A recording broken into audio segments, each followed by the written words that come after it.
Saludos cordiales desde Lima, Perú. Soy Dante Estela y esto es Logos, un espacio donde encontramos respuestas, escudriñando la palabra de Dios en medio de un mundo convulsionado.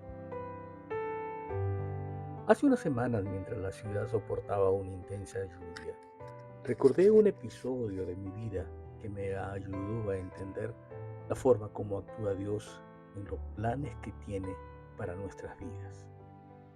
Por muchos años, en los meses de vacaciones escolares, estuvimos involucrados con actividades evangelísticas y formativas para jóvenes y adolescentes en Centroamérica. Los campamentos, los retiros, las caminatas, el senderismo eran algunas de las formas que utilizábamos para llegar al corazón y la mente de los jóvenes con el mensaje de salvación. Una de las actividades que más me gustaba era llegar a la cima del cerro Pico Blanco. Pico Blanco, ubicado al noroeste de San José, en la provincia de San Antonio de Escazú, en medio de un gran bosque de cipreses, pinos y eucaliptos, se levantaba como uno de los más bellos miradores del Valle Central de Costa Rica. Recuerdo que la mañana que fuimos para allá, salimos con un grupo de 26 niños, todos entre los 12 y 14 años, chicos alegres, juguetones, bulliciosos y bromistas. Llegamos a San Antonio a las 12 del mediodía y después de almorzar, un sabroso gallo pinto con su horchata, estuvimos listos para empezar la subida hacia nuestro objetivo, la cumbre del Pico Blanco. Habíamos previsto llegar entre las 4 y 5 de la tarde, ver juntos el sol ocultarse en el Océano Pacífico, armar nuestras carpas, hacer nuestra fogata, cenar, cantar, jugar, escuchar una reflexión bíblica y dormir para ver al día siguiente juntos el sol amanecer por el lado del Océano Atlántico. Sería una experiencia bellísima que todos íbamos a recordar. Sin embargo, después de una hora de caminata, nuestros planes cambiaron peligrosamente. Se desató una gran tormenta con fuertes truenos, rayos e inmediatamente una gran bruma cubrió el bosque y todo se tornó oscuro. Cada líder trató de proteger su grupo buscando refugio en lugares seguros. Después de casi una hora cesó la tormenta y nos reagrupamos. Fue en ese momento que caímos en cuenta que faltaba uno de nuestros niños. Era Braulio, un niño de 13 años que tenía deficiencias visuales y auditivas. Entramos en desesperación. Nos dividimos en varios grupos para su búsqueda y activamos los protocolos de emergencia. Nos contactamos con los guardaparques. Los buscamos toda la noche por diferentes senderos y cada minuto que pasaba sin encontrarlo hacía pensar lo peor. Mientras tanto, Braulio, desorientado, asustado y sin posibilidad de comunicar dónde se encontraba por sus limitaciones físicas, caminaba de un sitio a otro buscando salir del bosque que le rodeaba peligrosamente. Braulio, en su desesperada carrera, rodó por una pendiente y sus lentes se partieron en dos. Braulio solo atinó a conservar los espejuelos en su mano y siguió caminando. Ya en la mañana siguiente fuimos el primer grupo de búsqueda que llegó a la cima de Pico Blanco.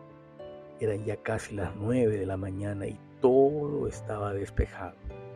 De un momento a otro divisamos una columna de humo que salía como a 2 kilómetros de donde nosotros nos encontrábamos y yo tuve la seguridad que ese humo nos llevaría donde Braulio estaba perdido. Braulio, por su parte, casi al amanecer, cansado, se había quedado dormido en un claro del bosque. Al despertar, se dio cuenta de lo único que tenía en la mano. Era un par de lunas de aumento de sus lentes rotos. Recogió hojas secas, un poco de ciprés, un poco de eucalipto y usó las lentillas como cristales de aumento, dirigiéndolas al sol logró prender una pequeña fogata. Esa fogata fue la que nosotros divisamos y pudimos encontrar a Braulio sano y salvo. Braulio tenía muchas limitaciones. Era sordo, corto de vista y tenía dificultades en el habla. Pero en medio de todo lo que le hacía falta, encontró lo que tenía en su mano. Es lo que le salvaría la vida. Hace miles de años, Moisés, el líder libertador del pueblo de Israel, se enfrentó a una retórica pregunta de parte de Dios. La pregunta, ¿qué tienes en tu mano?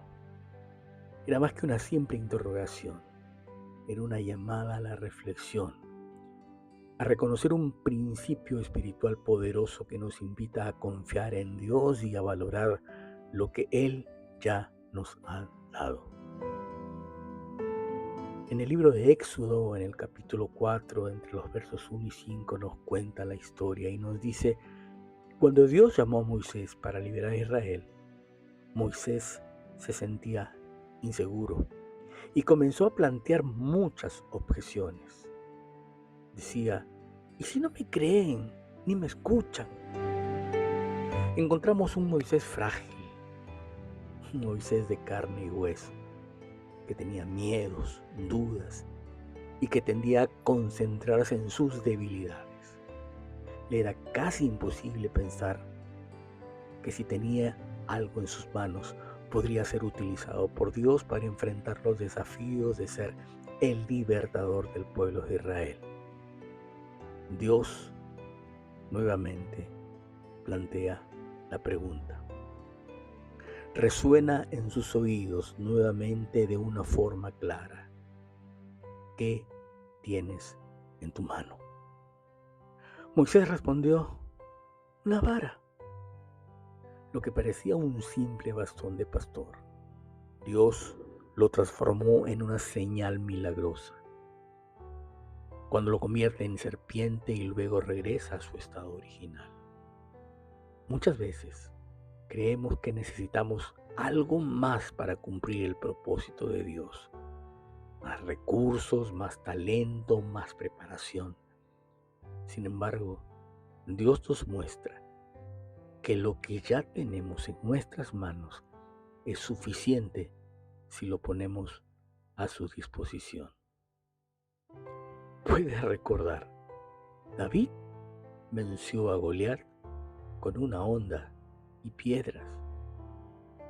La viuda en Segunda de Reyes tenía solo un poco de aceite y Dios lo multiplicó.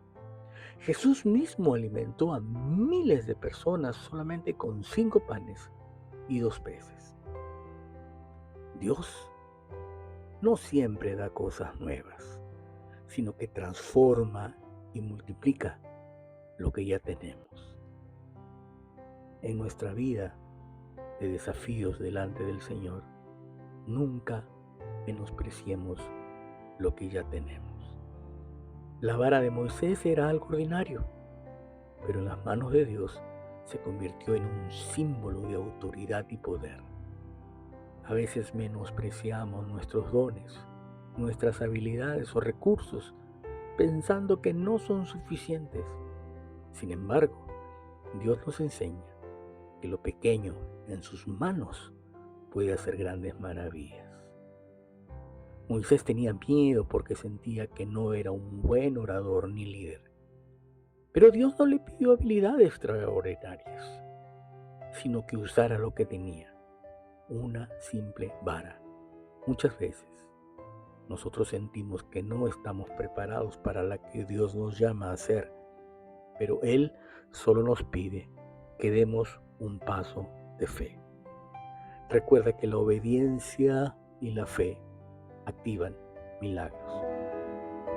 Moisés tuvo que lanzar la vara al suelo para que Dios hiciera el milagro. Si no lo hubiera hecho, la vara nunca se habría convertido en serpiente. Esto nos enseña que muchas veces el poder de Dios se manifiesta cuando obedecemos y actuamos en fe. Dios transformó lo ordinario en extraordinario. Esa vara de pastor que Moisés usaba para guiar sus ovejas se convirtió en una señal para probar el poder de Dios. El instrumento con el que Moisés abrió el mar Rojo, la vara con la que sacó agua de la roca. Lo mismo pasa en nuestras vidas. Lo que parece simple o común puede convertirse en un canal para la gloria de Dios. Hoy el Señor nos vuelve a preguntar, como hace miles de años a cada uno de nosotros, ¿qué tienes en tu mano? Tal vez crees que no tienes suficiente, pero Dios puede usar tu talento, tu tiempo, tu testimonio, incluso tus dificultades para cumplir su propósito. No te enfoques en lo que falta. En vez de quejarnos por lo que no tenemos, debemos aprender a ver cómo Dios puede usar lo que ya poseemos. Dios no busca perfección, sino disposición. Moisés tenía limitaciones, pero Dios lo respaldó. Lo mismo hará con nosotros si le entregamos lo que tenemos. Recuerda, Dios nos llama a confiar en Él y a usar lo que ya nos ha dado. Si ponemos en sus manos lo que tenemos, aunque parezca poco, Él puede hacer el milagro. La pregunta no es ¿qué me falta?, sino ¿qué tengo en mis manos y cómo puedo usarlo para Dios? Gracias por acompañarnos en este episodio. Y si esta reflexión tocó vuestro corazón, no dejes de compartirla con alguien que necesite un mensaje de paz, esperanza y dirección para su vida. Un fuerte abrazo y que Dios te bendiga.